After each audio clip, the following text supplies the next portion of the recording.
It's been a year since I saw you guys. Last year I gave you the teaser. I said, this is what's going to happen. I said, give me a year and we'll figure it all out and we'll have specific recommendations. Crowd was a little bigger last year. Maybe I disappointed them. But this year we do have the specific recommendations on how to handle the new USBC rules. The bowling industry that you left in May when everything shuts down up north, okay, and everybody goes north for the summer, is not the industry you're coming back to this fall. They've changed it. And it's not my fault. But it is a new environment. New things are going to go on. Given a year to think about what the USBC tried to do last year and is going to implement before August 1st of 2020, we did a lot of research. We have specific recommendations. Okay? Now, I run into people smarter than me every day. All you got to do is ask them, they'll tell you how smart they are. So, it's down to 9 layouts. You only need to know 9 layouts to make every customer that walks into your shop happy. Now, I know there's a special thing because you tweak it and move the pin 1/4 of an inch here, and then you do this and you do a circle before you drill the ball. That makes it all better. That's crap. There are 9 layouts, and choose the right ball, put the right layout in it, put the right surface on it, put it in their hand. The hard part is teaching them to put their feet in the right place. They're not real good at that. I have a friend of mine that likes to discriminate against lefties. And he calls lefties mud feet, because that means they never move their feet. Okay, last year we did what we did. This year's is called The Shape of Things to Come. It's called Effective Ball Motion Without a Hole. I like to call it Living Without a Hole. Remember, it wasn't my idea. It's going to change everything. It's going to change the way you handle your customers in the pro shop. It's going to change how you do layouts, and it's going to significantly change ball design. The rest of them haven't figured that out yet. Oh, and by the way, this is the second time we've addressed this subject, right? The other companies are coming along starting next month, and they're going to catch up. They're going to tell you what's going on. After they see this seminar, they'll know. They'll have some material to work with. They'll have some material to work with. Everything in this seminar is scientifically and technically accurate. I guarantee you that. I have the strongest engineering staff in the industry. 2 of my guys have already been senior research engineers for the USBC. So if you hear things here contrary to what you thought or whatever somebody else told you, I'll be as polite as I can and say they're wrong, because this is accurate.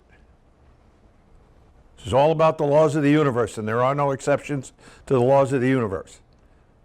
We have to take care of this game. It scares me. I'm 77 years old, and if anybody tells you you grow old gracefully, they're lying to you too. Trust me. The big deal about this is the 27 videos we show you on ball motion, watching the ball go through the pins. You can play them on your computer at home. Like I said, if you're before the advent of color television, get somebody to turn it on for you, and they'll show you how to work the mouse. Okay? I am not very good with a computer, and my buddy Mr. Ridenauer still tells me I'm in the top 1% of 77-year-olds. It's been the same for 30 years.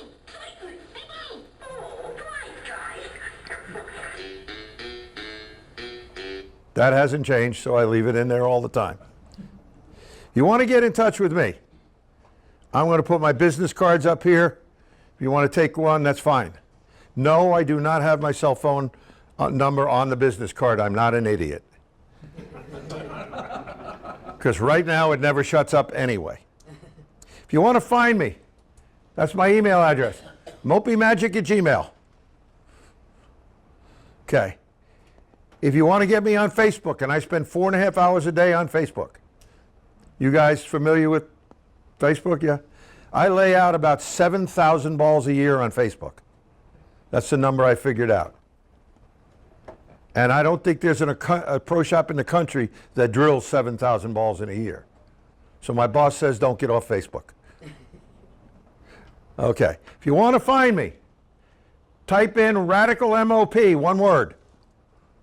Put it in the search bar. In the upper left-hand corner, you will see this ugly cartoon character with a blue background. Click on it and you will be where I do all my posting. Okay, let's review what we saw last year. This is what the USBC published last year. It says modern bowling balls and higher revolution bowling styles require an increasing amount of oil on the lane. Patterns are changing faster. This trend is not sustainable. That is the USBC's opinion. USBC conducted extensive research and surveyed all of bowling stakeholders. They only called the ones they wanted to hear from. They didn't want to call the ones that were going to tell them the truth. Okay? So, here we go. Bowling we got. Eliminating balance holes. I don't think that's the way it should have been done. That's their idea. We'll go along with it. I have no problem with it. Set a new specification for oil absorption. There's only one issue with that. The error factor on their specification for oil absorption is 19.5%. Plus or minus 19.5%. And I've checked with a few Six Sigma black belt statistical people. They're all over this down because they work for Ford and GM and all the other ones, right? Every one of them tells me a 19.5% error factor makes it invalid. So they need time to reduce that error factor. They say they're going to do that. I hope they're right. The overall result will be slightly limit hook potential. That might have been true, but then they changed the rules today. If you're not familiar with it, 2019 is short oil 2. Anything goes. In 1987, in their wisdom, they said if you oiled 26 feet or less, you didn't have to put any oil on the outside. 32 years later, when they're smarter now, you can oil any distance you want and you don't have to put any oil on the outside. There will be bowling centers that have a 300 every night starting this year. U.S. research shows that these changes will occur. Slow oil pattern transition. Yeah, we're not going to oil the outside, but we're going to slow the transition. How can you tell in your bowling center if they oil the outside? Well, if they have dead wood in the gutter and they walk down the outside of the lane, slide the pin back into the pin setter and walk back and don't leave a footprint, there's no oil on the outside. Cause bowlers to move less. Yeah, right. Keep the same scoring pace with a lower oil volume. Okay. One thing good about it is all current bowling balls are legal. The goal is to protect the playing environment for the future, not lower scoring. You ain't going to lower scoring, I promise you. Okay. They have noble intentions. The jury will decide on this one. Okay? We applaud the USBC for not implementing the current oil absorption rule until August 1st of 2020. We consider the oil absorption rule to be a work in progress, 19.5% error factor. We feel that time is needed to further analyze the data to reduce the standard deviation in order to significantly reduce the margin for error. You guys that are engineers that are in the room, you understand exactly what I'm saying. Am I right, Mr. Cushion? Yes, you are. They wouldn't accept a 19% error factor from you when you worked for GM, would they? No. Not a chance. No. You wouldn't be working there, would you? I tried a couple times. Yeah. Good news is that all current cover stocks will pass. But we're not going to get close to that new oil absorption spec. Because if it's a 19.5% error factor, it might be a legal cover stock, but it may test illegal if it's on the wrong side of that 19.5%. We ain't going anywhere near that. Somebody's going to get caught. And it will not be a Brunswick company. All right. New oil ball approval procedure. Isn't this beautiful? When you get this at home, you read this red one on the bottom. It says that they are not reducing the total differential of the undrilled ball below 060. But if you send them a ball with a total diff, undrilled total diff of over 055, by the time you're done, you're going to have to send them 56 bowling balls. You're going to have to send them 8 with consecutive serial numbers. They're going to do a statistical evaluation on 2 or 3 sets of the 8 and make sure they all come out under the same structure. That's crap. The biggest diff we will submit to the USBC is 053. Because if you send them balls with a diff of 053 or less, you only have to send them 2 of them. Wow, there's a lot more restrictions. Okay? This we went through last year. Last year, August 1st of 18, you have the either or rule. If you want to use a balance hole, you follow the old static waste rules of 1 ounce on every axis, 3 top to bottom. If you don't use a balance hole, you got 3 ounces on every axis. Now that's significant. Tell you why it's significant. Because we manufacture 90% of our balls with less than 3 ounces of top weight. That's our spec. 90% are less than 3 ounces of top weight. Which means, no matter how you drill it, it can't be illegal unless you put the CG on the bottom of the ball and you give it too much bottom weight. You can put the CG on the left edge, the right edge, above the fingers, below the thumb, the ball's legal if it has less than 3 ounces to start with. Okay, starting August 1st of this year, it's called the dry towel rule, but actually what it means is no liquids used on bowling balls during competition. Now, none of us have ever gone bowling in a bowling center and had a ball come back with a big black smudge about that big on the side of it, right? It ain't never happened in this industry, right? You can clean that with cleaner. But if you're in a league, you have to get permission of the league secretary. And if you're in a tournament, you have to get permission of the tournament director. And if you are a two-hander, a no-thumber, can't put a thumb hole in it. You say, well, a guy says, why shoot spares with my thumb hole? You have to have a separate ball for that. Because the thumb, if you don't put anything in the thumb hole when you throw it, that's a balance hole.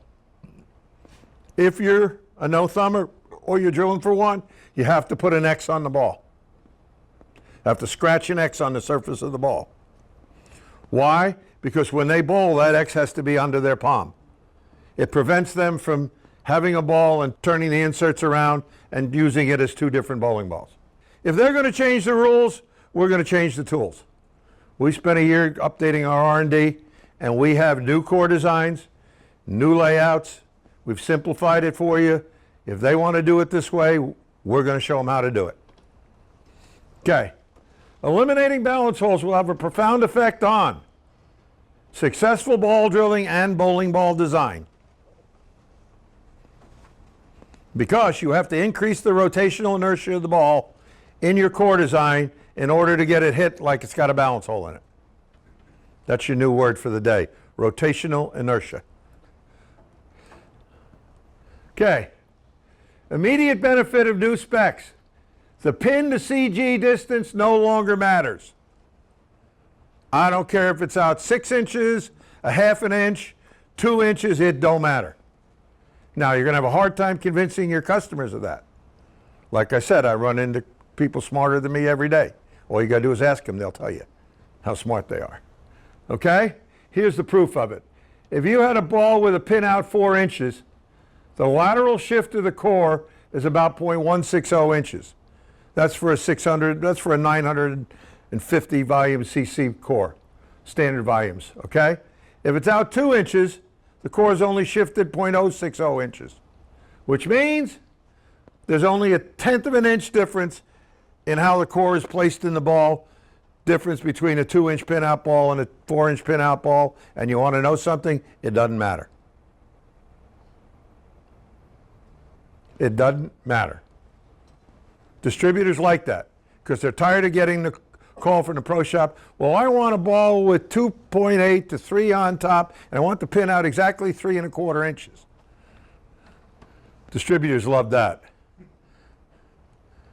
Let's spend all our time going through the balls that are in the warehouse to find the right one. It doesn't matter. Just order the ball. Then you have to convince your customer that that's what matters. The USBC understands, as we've preached, that it's the numbers of the drilled ball that really matter. You familiar with radical drill sheets?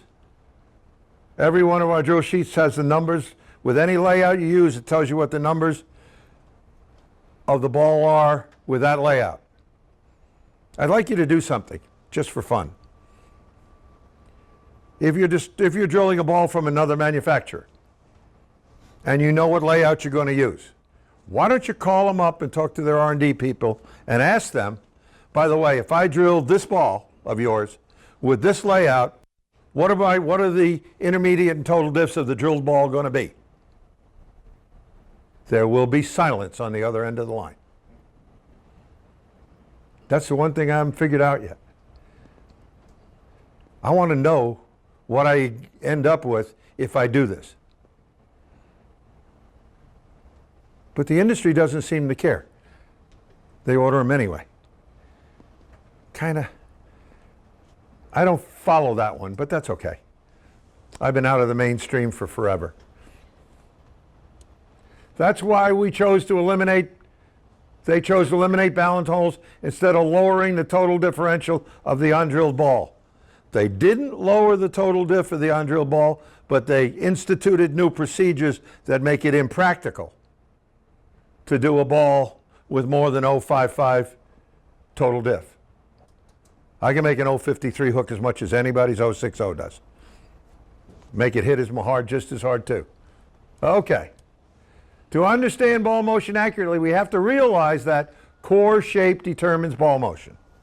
And I'm going to prove it for you mathematically right now. Okay?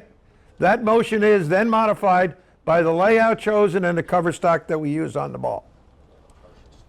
Finally, the surface of the ball is adjusted so the break point is the right distance down the lane on any given lane condition.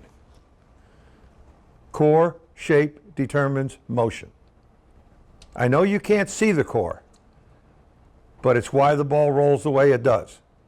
They all want to give it to the cover stock because they can see that and they can touch it. And people like things they can see and touch. It makes them confident. The core shape of the drilled ball resulting from the layout chosen and the bowler's grip being drilled into the ball will determine the shape of the RG contours of that drilled ball.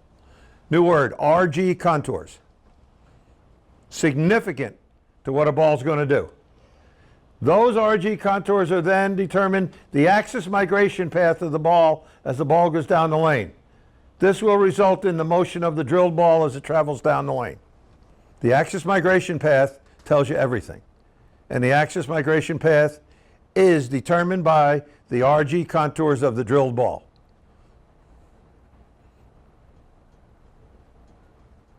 Likely story, right? Okay, here's how it works.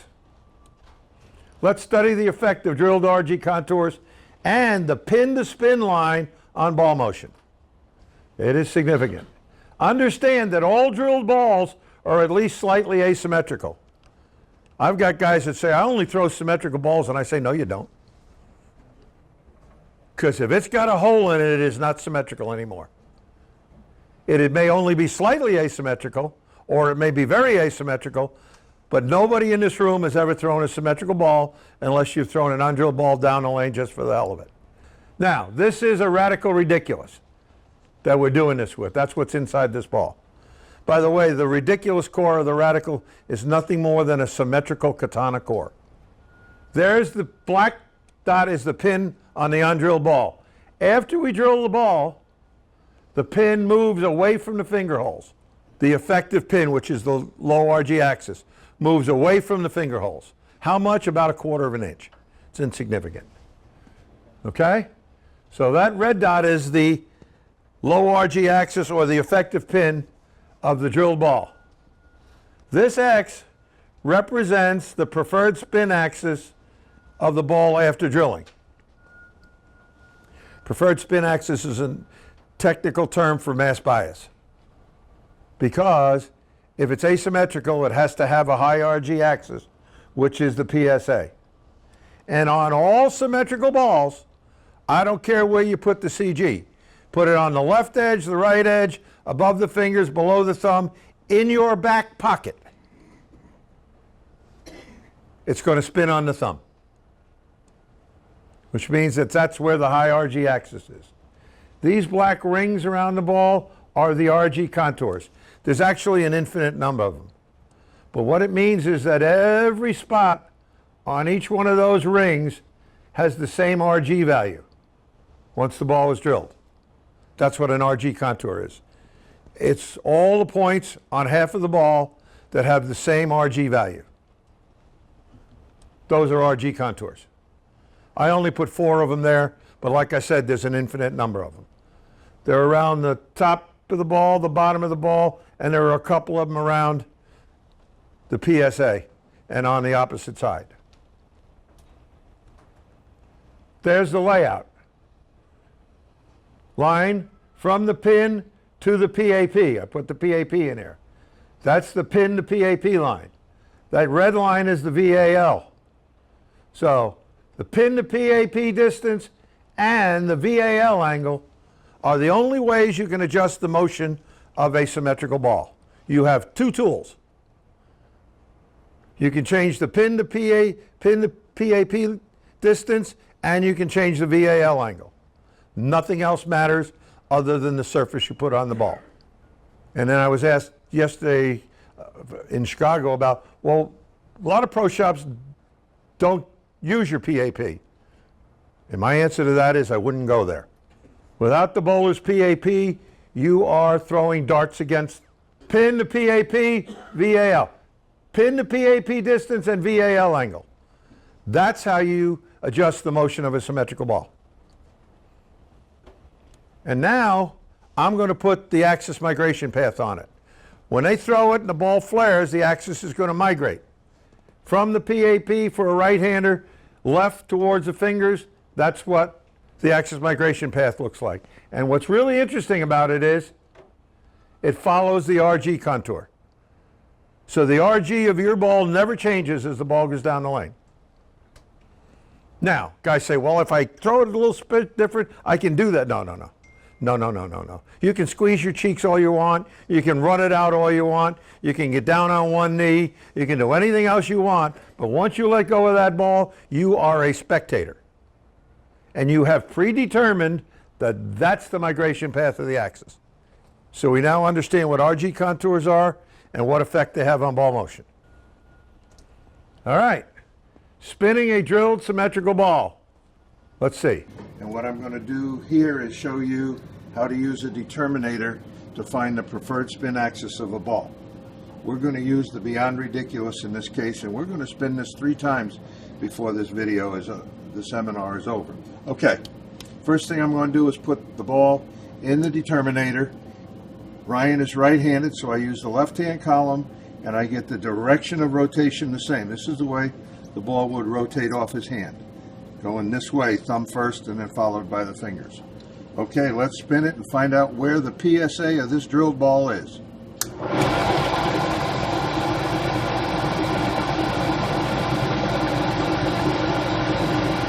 Okay, and now I'll mark it. Okay, let it stop. And the center of that circle is the preferred spin axis, which you would call the mass bias of this drilled ball. Notice it's nowhere near the line from the pin through the CG. Now, in the videos we're going to do, we're going to put a balance hole in it, spin it again, then we're going to plug the balance hole and spin it again, and we're going to show you how the PSA, which is the mass bias of the drill ball, will move back and forth depending upon whether there's a balance hole in it or not. This is pertinent to the changes in the ball specs. Thank you very much. Ball spins on the thumb. The other thing that comes out of this is, in case you haven't figured it out, right-handers rotate the ball in a different direction from left-handers, because you got to go to the right column if you're doing it for a left-hander. Correct? So right-handers and left-handers, the balls rotate differently going down the lane, opposite directions. Okay. That layout is 40 by 3 3/4 by 20. Let's watch it go down the lane. We freeze it on the PAP. That's the bowler's axis point.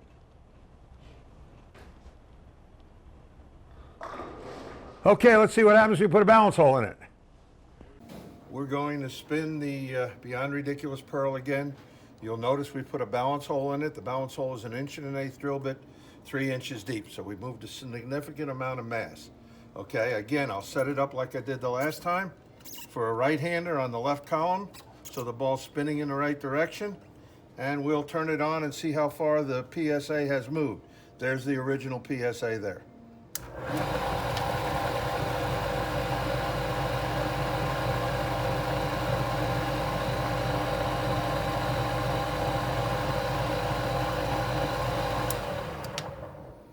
Okay.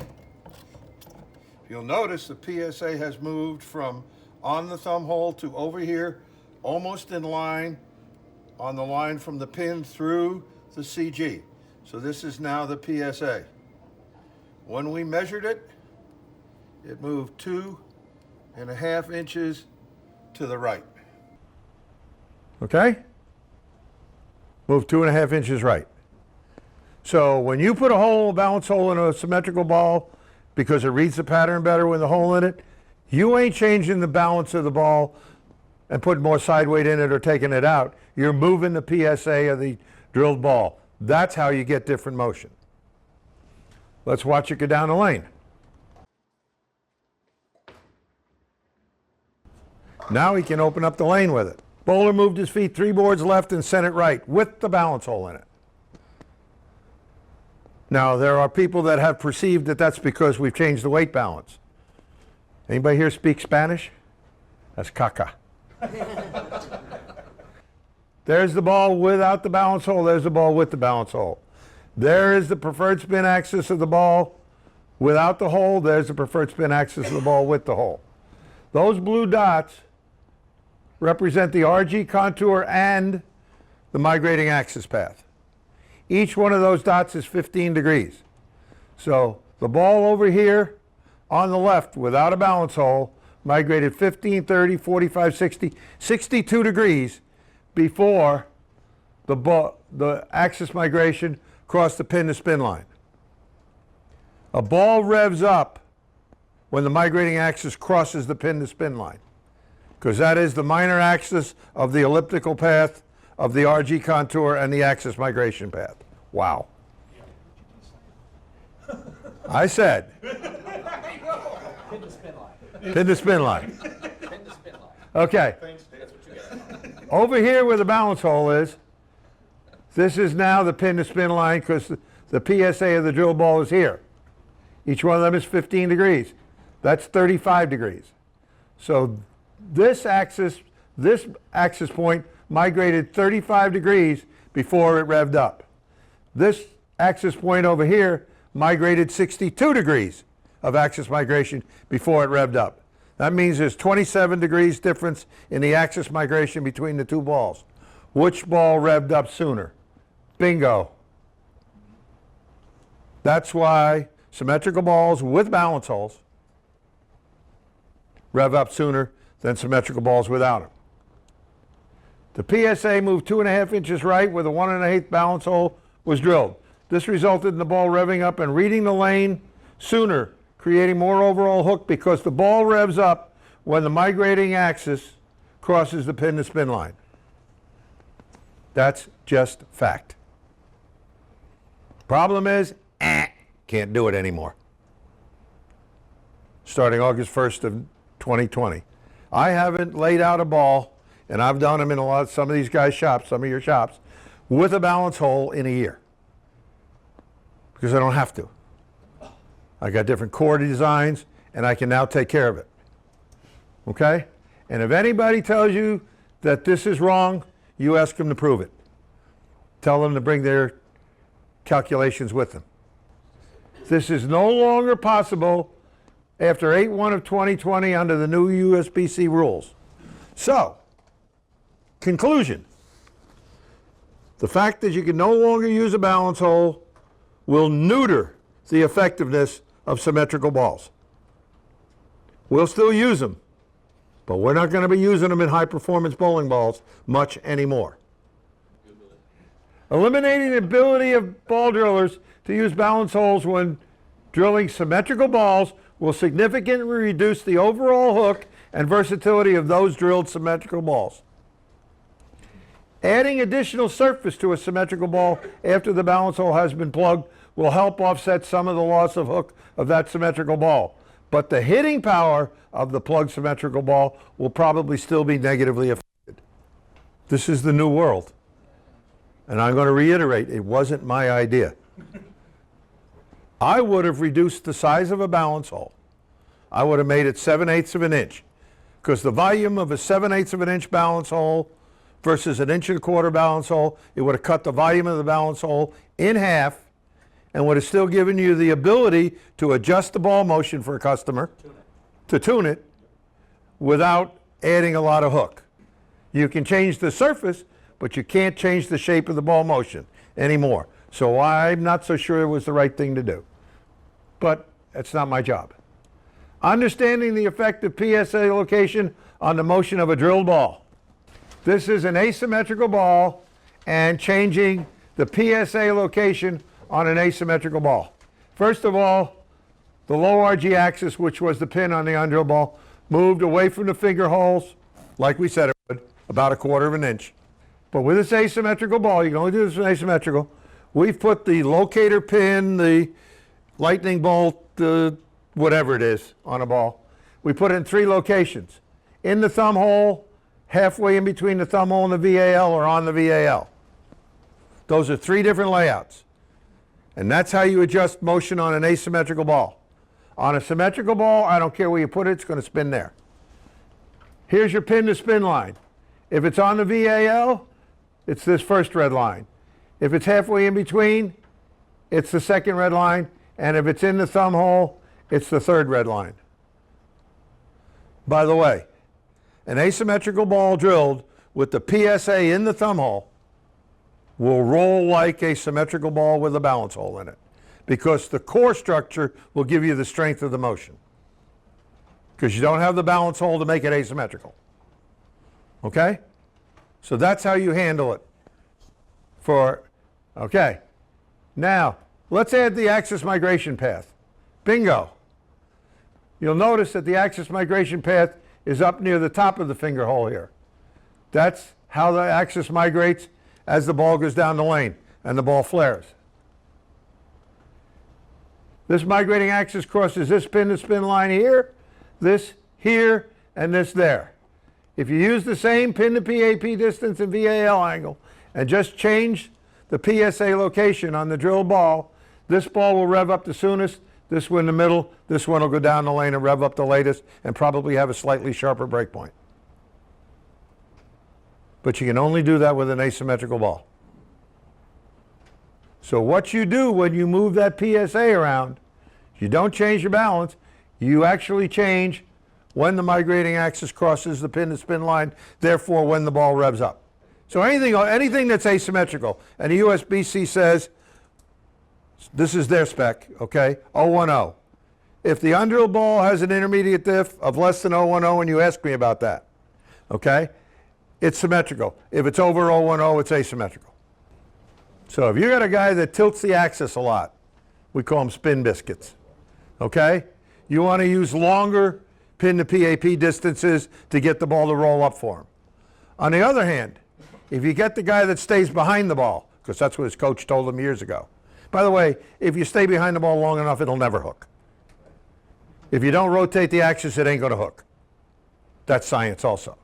But if you get the guy that's got a real high track and gets behind it, you want to keep that pin to PAP distance less so you get some angle on the back of the lane. It is only possible with an asymmetrical ball to move the PSA any longer. And you can do that with the layout. Caution. Without the luxury of being able to adjust the ball reaction for your customer by adding a balance hole, you got to get it right the first time. And I repeat that this was not my idea. The new rules put a lot of pressure on the pro shop. You're going to have to accept it. Okay. When the USBC recently relaxing the lane dressing requirements, the difference between competitive lane conditions and league lane conditions is now greater than it has ever been. Make sure you ask your customer what lane condition you're going to be using this on, Because if I'm going to drill a ball for you to use in tournaments, okay, and on sport patterns and on challenge patterns, I got to drill it differently than if you're going to be using it on a house pattern. I think it's going to help ball sales because you're going to have one of each.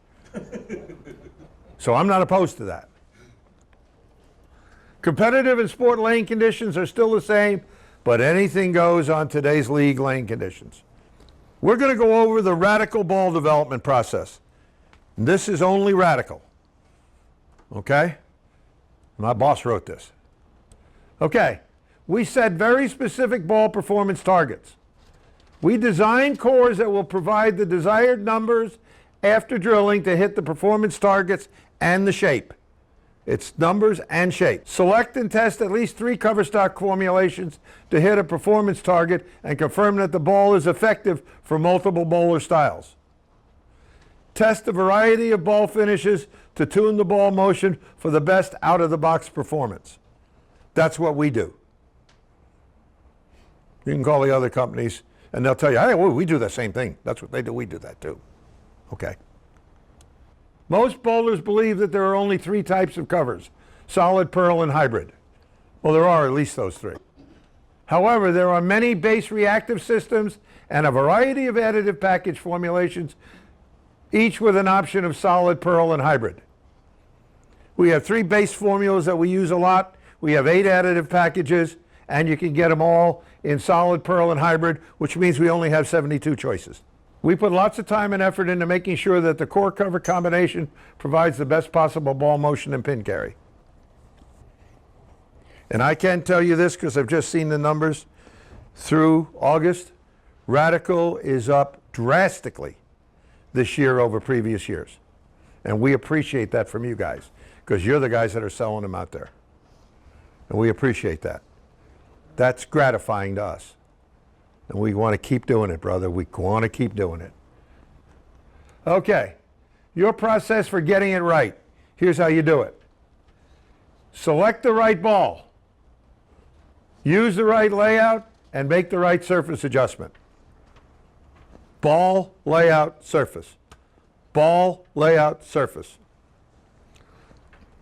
When I get on Facebook or I get calls or I get emails or whatever else I get, okay, and somebody tells me this ball rolls like caca, okay? Okay? It's usually because they took a ball that was designed to do one thing and they tried to make it do another. Those are the balls, the bad balls out there in the field. So we're taking steps to try and help you guys with that. By the way, then it's up to the bowler to put their feet in the right place and repeat their shot. That's their problem. That's not yours. Ball selection. Starting the process properly begins with selecting the ball with the correct motion potential for the bowler for the situation for which it is supposed to be used. Questions you need to know is what are the bowler's delivery specs? In other words, are they rev dominant, matched, or rev challenged, which is speed dominant? What is their axis tilt and what is their PAP? Axis tilt is very significant to ball motion. And a lot of guys are like, well, what's that? I didn't say axis rotation. I said axis tilt, which by definition is the vertical inclination of the axis at release. That's the natural length the ball has down the lane before it reads the friction. A guy with more tilt will get a break point later. They'll throw the same ball. The guy with more tilt will have the later break point. The guy with less tilt will have the ball read break point earlier. Layout choices. Ball layout is used to adapt the bowling ball's design and bowler style to the lane condition. Radical has specific recommended layouts in each category to maximize the ball's performance and versatility. Starting now, we are recommending only 9 layouts. And I know one pro shop's going to say, but if I move that a quarter of an inch, it's going to be different when I did it than when... No, there are 9 layouts, guys. That's it. Choose the ball. You get 4 symmetric layouts, 5 asymmetric layouts, and then put the surface on it and you're done. Now that's pretty easy. So we've simplified things for you. We've done the research. We have the numbers of all those layouts with whatever core design we choose for you. The other guys are going to have a little work to do. They got to catch up. And if they don't catch up, by the way, we stand behind radical bowling balls. I personally do. I guarantee you, if you choose the right radical ball, it will do what we say it'll do. One of your hometown heroes is our ball thrower for these videos. His name's Marcus McLean. He's a sophomore at Indiana Tech. He was on Kurt Pelon's team when they won the USBCs. He is the youngest person ever to win an Eagle in the regular division. Okay? Show him how it's done, Marcus.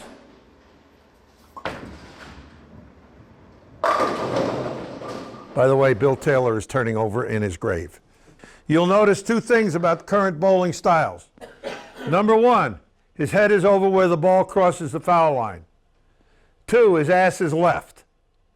Three, his trail toe is on the ground and his right shoulder is as low as he can get it. You try doing that with standing square to the foul line. You go right ahead and then make your chiropractor appointment. Because that's the way it's done. You lead with the left shoulder and you hit down on the ball. The word lift set bowling back 40 years.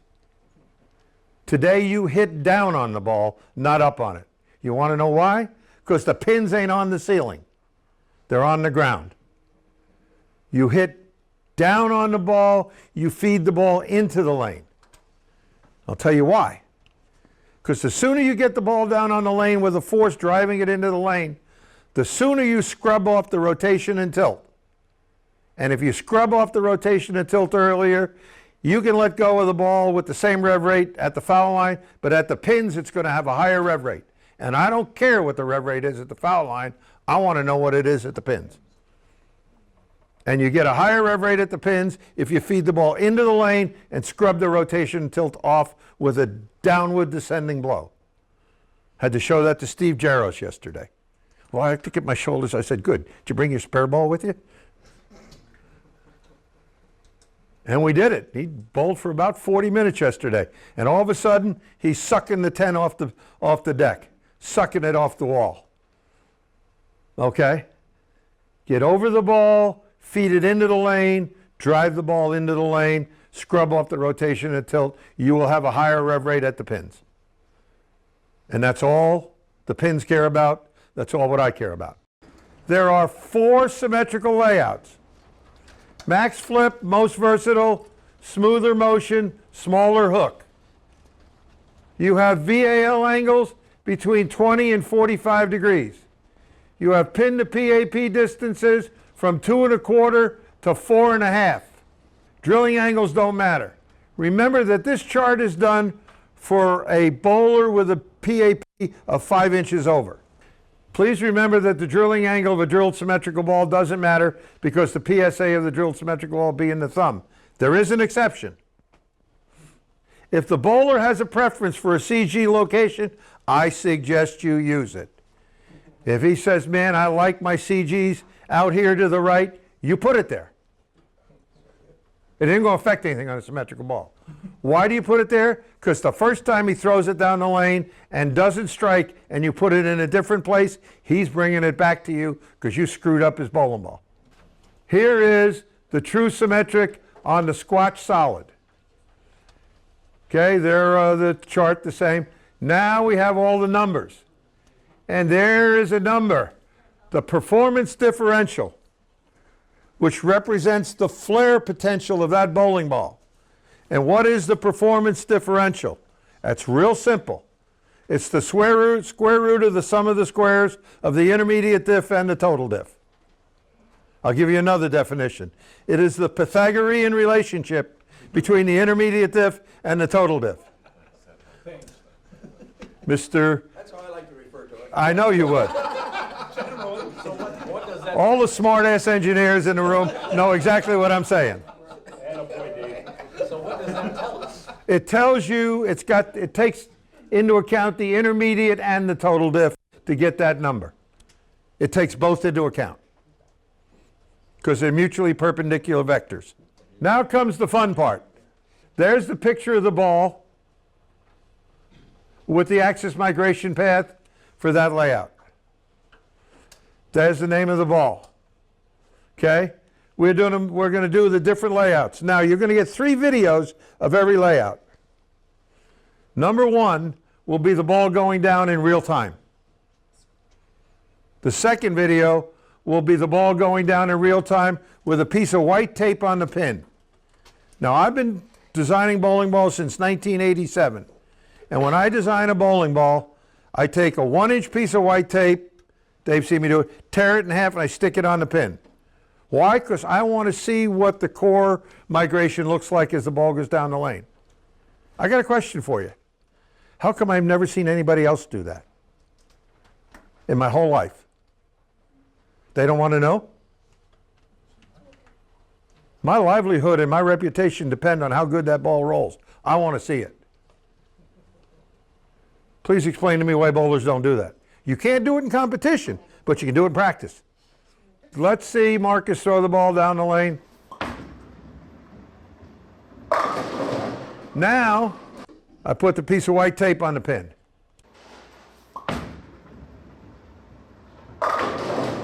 Those are cool, but these are the really good ones. Slow motion. Okay, you will see that when the ball starts down the lane, the white tape is just on the left side of the center of the ball. But when that ball goes off the back of the pin deck, that sucker is on the left edge of the ball. What does that mean the ball's going to do? It means it's going to look for the 8-pin going off the back of the pin deck. Okay? How the ball goes through the pins determines whether you strike or not. Here is your most versatile layout. Okay? Still goes left. Where's the tape though? Now in slow motion. Okay? When this one goes through the deck, it's only about 1/3 of the way across the face. So this ball is not going to go as far right to left in the pin deck.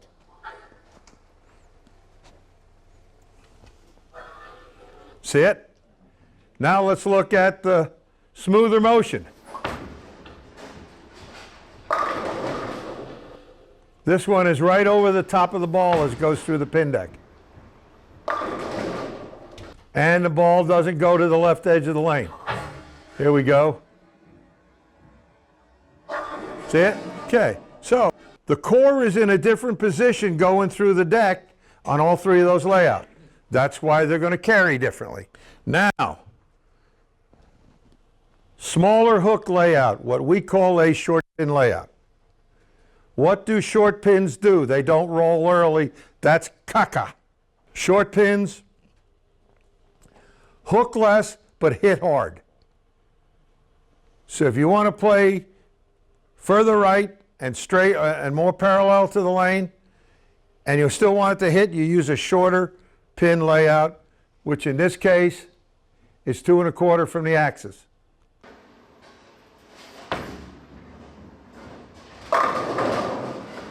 Now the white piece of tape, when you see it, is on the left side of the ball all the way down. So he's moved right. Look how far he moved right. Play the same lane. But the ball goes left through the pin deck. So if you want less hook, but hit senior citizens, okay? Rev dominant players. Watch it.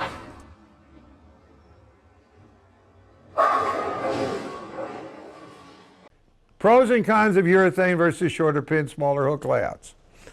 Let's talk about urethane. What a wonderful thing. Okay, you see them on television. Okay? All got urethane, right? They all are 475 RPMs off their hand. So you can consider urethane for all the customers in your shop that are 475 RPMs or higher off their hand. That is both players. Okay. Now the other thing you have to remember is in a tournament you get 5 balls on each lane. In a league you get 15. And whatever you think you're going to gain in the first 5 shots on that league layout, you're going to lose in the last 10.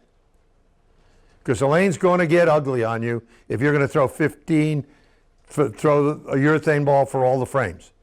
The other thing you need to understand, how many of you drilled balls in the 80s? Black U-dots, blue hammers, black angles. What do you think the factory surface on those 3 balls were? 320. How many of you have 320 pads to sand reactive balls in your shop? Not very many, do you?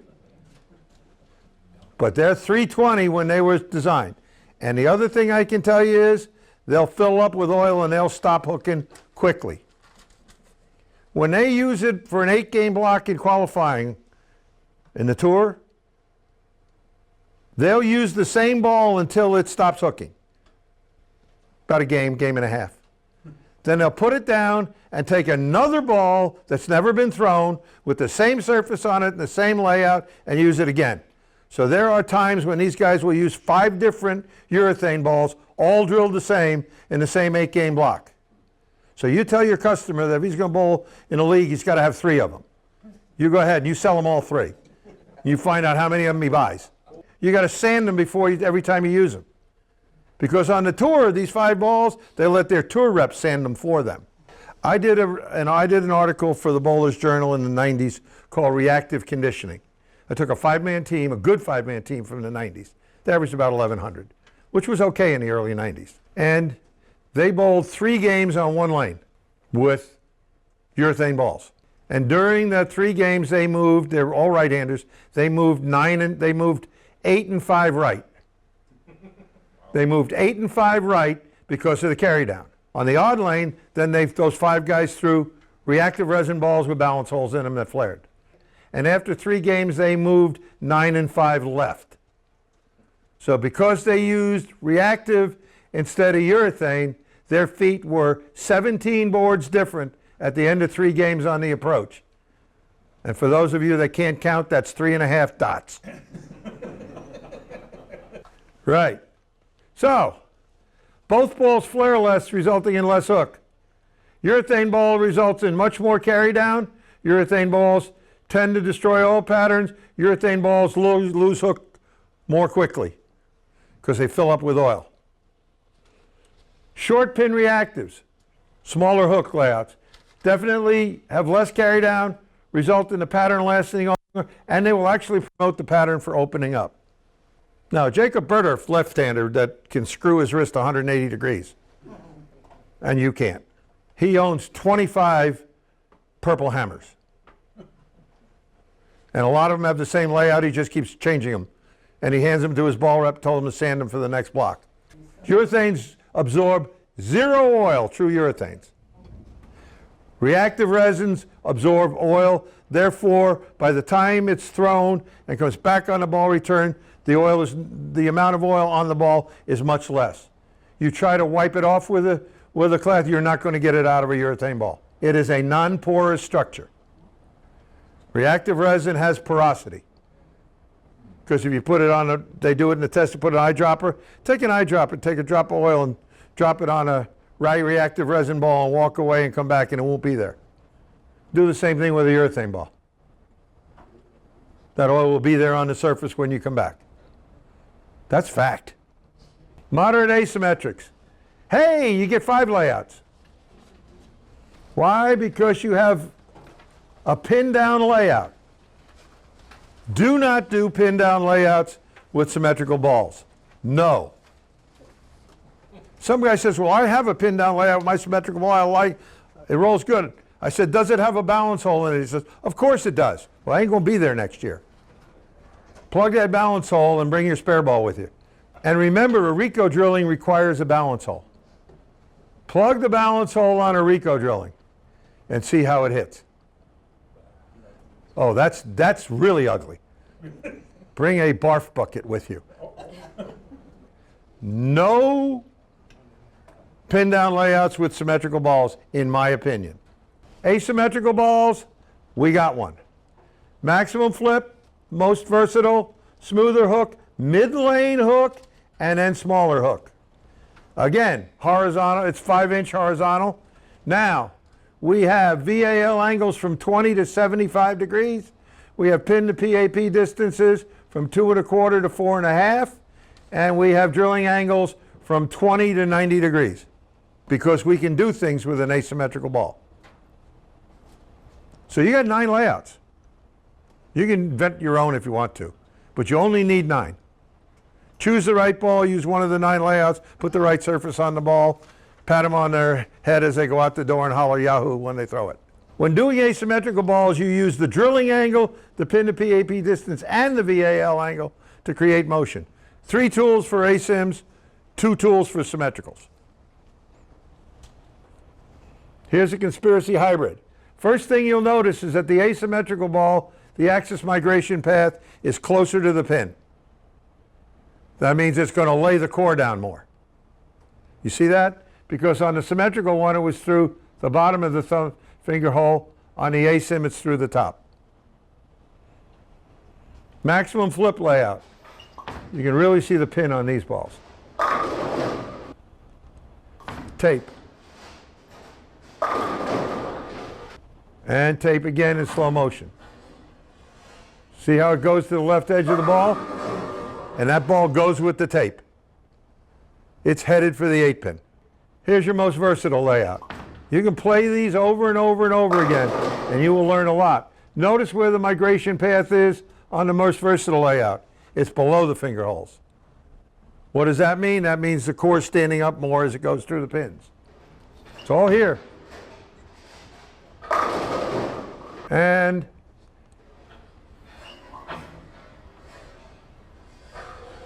it's just slightly left to center going through the pins. We use that kind of layout when they're wet dry on you. Here's your smoother hook. You'll use a lot more of these with symmetrical layout, with asymmetrical layouts. Tape right over the top of the ball. Look at the axis migration path. It's down here. These are real world things. Over the top, over the top, over the top, right back. See that? Right over the middle of the ball. Why? Because the axis migration path is here. You can do this all yourself in your pro shop if you want to mark. Dave, you see me do the 3 pieces of tape on a ball, right? You did it with my stuff, Yeah. Initial oil ring, initial PAP, PAP at the oil line, PAP at the pins. And you'll see the 3 pieces of tape snap to your axis point. Now, here is your pin down layout. Look where the migration path is. You see where the PSA is? It's out in the weeds because it simulates the balance hole. If you're going to do a pin down layout, you stick that PSA as far to the right as you can for a right-hander and as far to the left as you can for a left-hander because you're now simulating putting a balance hole in it. And you will get hook set layout. Mid lane.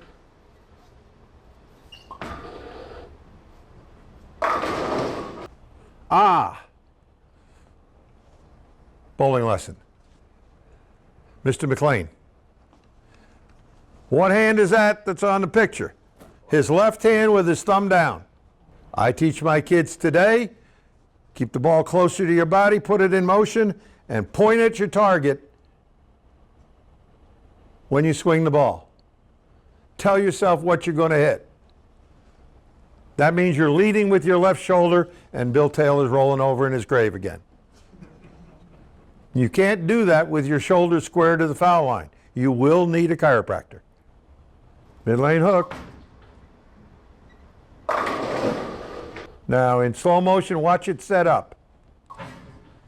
Roll up, set up, go straight through the deck. Goes up and about halfway down it tips. And then it goes straight through the pins. So that's the intermediate reaction between your pin ups and your pin and your smaller hook, your shorter pin. That's your intermediate reaction. Do not try it with a symmetrical ball. You will not like the results. Smaller hook. Notice he moved his feet right. Notice less hook, but still hits because the pin stays on the left side of the ball. See it? On the left all the way down. It goes left. But it doesn't hook. So if you want less hook, but big hit, that's when you use your shorter pin layouts. Can't teach that to the guys on the tour. They're smarter than me. Except that Ryan Simonelli, when he won in Delaware, threw a 70 by 2 3/4 by 30. Because he likes to keep his target in front of him, and that ball ran over pins. Bonus, bonus, bonus. Legal deep thumb holes. Okay? It is legal to drill the thumb hole deeper than the slug or the interchangeable thumb, as long as you put the hole on the same axis as the original hole. Can't go cheat it. You can't cheat it. If you go sideways, some guys, oh, I'll go sideways, then I want to put a slug in it. That's illegal. Why is it illegal? Because it creates a void in the ball. When you seal it with the slug, there's a void in the ball. That's illegal. Now,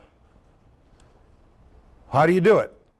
Well, you go in with whatever drill bit you're going to use for the slug or the interchangeable, and you go to the next smallest drill bit and you drill it 1 1/4 inches deeper. 1 1/4 inches. Do not go past 4 1/4, because then you're on the bottom of the ball. If you use bigger slugs, okay, you will have stronger ball motion, because when you take ball density and replace it with slug density, you increase the differential of the drilled ball. So I suggest you use 1 3/8 and 1 1/2 slugs all the time. Use bigger slugs. What do you actually end up gaining? You gain about 1/3 of what you've lost by not using a balance hole. If you use a big balance hole, you can add 20 points of diff to the drill total differential. But if you go with the deep thumb hole, you get about 1/3 of it back. I suggest, unless they are rev dominant players or senior citizens that throw it 2 miles an hour, that when you drill symmetrical balls, you use deep thumb holes. Surface adjustments. After choosing the ball with the right motion potential and the layout that matches the bowler to the lane condition, after being bowled on, the final step is to adjust the surface of the ball to get the ball to slow down at the right place as the ball travels down the lane to maximize scoring. For a bowling ball to strike, it must slow down. If you don't see it slow down, you're not going to strike once the oil carries down. Do not hesitate to alter the factory surface to fit the bowler's game and the lane conditions being bowled on. Factory surfaces are for display and to set the tone for the ball, to tell the public what the ball's supposed to do. The most common mistake in ball surface I see is they don't use enough surface. I got a real good question for you. If you sand a ball with 500 before a 3-game set, brand new piece of 500, okay? And you measure the surface in the ball track at the end of a 3-game league match, what do you think the surface is going to be? Over 2,000? Somewhere between 1,800 and 2,500.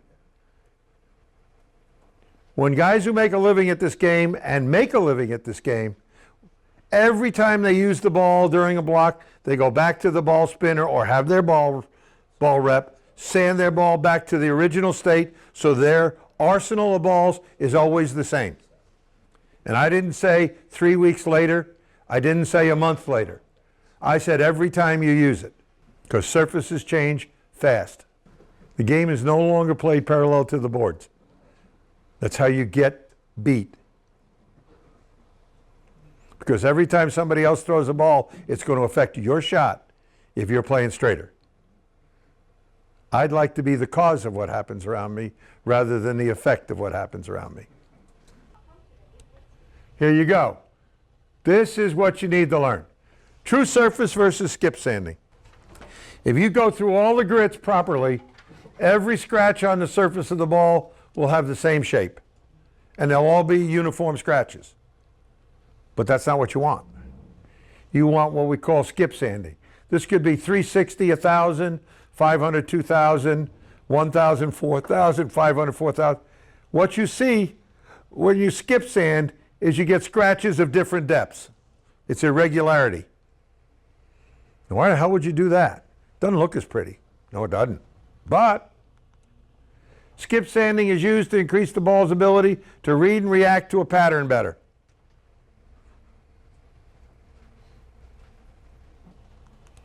Makes it harder to throw it through the break point. I do skip sanding all the time. On purpose. Skipper grit.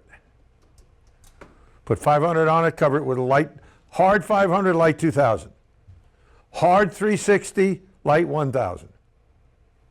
You really want the hook? Hard 240, light 800. That absorbs light and will hook in your backswing. Might sprain your wrist coming off your hand. Keys to scoring. This is what matters. And this is never going to change. Number one, make a good shot. Get over the ball, feed it into the lane, stick your finish, hold your balance till the ball hits the pins. All that annoying stuff. Put your feet in the right place. On most oil patterns, it's more important that you have your feet in the right place than you hit what you're looking at. Because if you have your feet in the right place, you have a lot of things to hit. If you have your feet in the wrong place, you'll be splitting hairs. Okay? And no matter what you do, we're talking about scoring, not about throwing it good. You better have the right ball in your hand. What is the right ball? It's the right ball selection, the right layout, and the proper surface on the ball. And I didn't go over it today, but I went over it a lot the other day. If you have a teenager, boy or girl, especially girls, and they can throw a bowling ball, they can get your college education paid for. I have a girl from Chicago that's going to Tulane. Anybody know what tuition at Tulane is? Anybody got an idea? She's got a full ride scholarship to Tulane for 4 years. What do you think a full ride scholarship to Tulane for 4 years is worth? $400,000. That wasn't possible a decade ago. Another girl I know, Erica Kreutz, she was Erica Perez. When she was in college, she went to Fairleigh Dickinson. She captained the national championship team that beat Nebraska. She went 4 years of undergraduate and a graduate year. Okay? And her dad bought her books. That's it. At Fairleigh Dickinson. And when she graduated college, he gave her a car. Because a car is cheaper than a college education. I have seen college coaches come up to parents at junior gold when the kids are at the end of their junior year and say, I would like you and your daughter or your son, you, your husband, your daughter, and your son, to come visit the campus. We'll pay for the visit. We'll get you your plane tickets, and we'll get you out there, and we'll pay for the visit. And by the way, and she'll look them right to parents right in the eye. If your daughter decides to go to college at this school, I guarantee you, you will never pay a nickel for her college education. I've seen parents cry in front of me when a coach tells them that. It's the best time in bowling for teenagers and young people if you can get them interested, because it will pay for their college education. You don't think Marcus McLean's paying a nickel for his college education, do you? That's naive. And he's from this town, and you know his grandfather. Everybody knows Freddie, right? Okay. That's what we can do with this sport now. Bobby Learn and Amleto Monticelli are coaching at Martin Methodist in Columbia, Tennessee, an hour south of Nashville. Charlie's coaching in Grand Rapids. My buddies are coaching at Indiana Tech in Fort Wayne. You got Lawrence Tech here, pretty good college team, right? But this is a good sign about our sport. Come on, start telling people. Come on, come in the bowling center. Maybe you're athletic enough and I can show you a little bit about bowling. By the way, I'll get you, minimum. I was talking to a guy yesterday. Minimum, her daughter's getting, she's not that good, she's just on a team. They're getting $20,000 a year in scholarship. That's a lot of money. I don't know what you guys make for a living, but I'll tell you that's a lot of money to me. So it's a good time. Thanks, folks. That's all, folks. Thanks, Mo. My pleasure.